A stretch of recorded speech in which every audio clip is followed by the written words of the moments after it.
আজকের এবং পূর্বের সকল ঘটনার পরিপ্রেক্ষিতে আমরা সকল শিক্ষার্থীরা 5 দফা দাবি ঘোষণা করছি। 5 দফা দাবি এখন লিখিতভাবে আমি পাঠ করছি।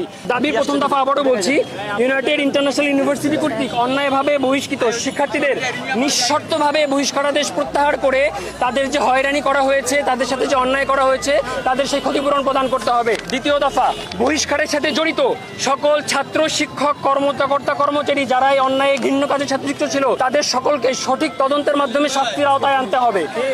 3 নম্বর দাবি, ইউনাইটেড ইন্টারন্যাশনাল ইউনিভার্সিটিতে দীর্ঘদিন ধরে চলা অনিয়ম, দুর্নীতি ও স্বেচ্ছাচারিতার বিরুদ্ধে যে রিফর্ম আন্দোলন চলে আসছে বিগত সেপ্টেম্বর মাস থেকে, সেই রিফর্ম আন্দোলনের দাবিসমূহ বাস্তবায়ন করতে হবে এবং এই সংক্রান্ত উপযুক্ত ব্যবস্থা গ্রহণ করতে হবে। চতুর্থ দাবি, যেহেতু বেসরকারি বিশ্ববিদ্যালয়ের শিক্ষার্থীরা গত 10 মাস ধরে নানা সমস্যা নিয়ে শিক্ষা মন্ত্রণালয় সহ প্রধান উপদেষ্টার কাছে বারবার অনুরোধ করেছে সমস্যাগুলো সমাধানের জন্য, এবং ইউনাইটেড বিশ্ববিদ্যালয়ের শিক্ষার্থীরা গত 2 মাস ধরে একাধিকবার ইউজিসি এবং মন্ত্রণালয় সমাধানের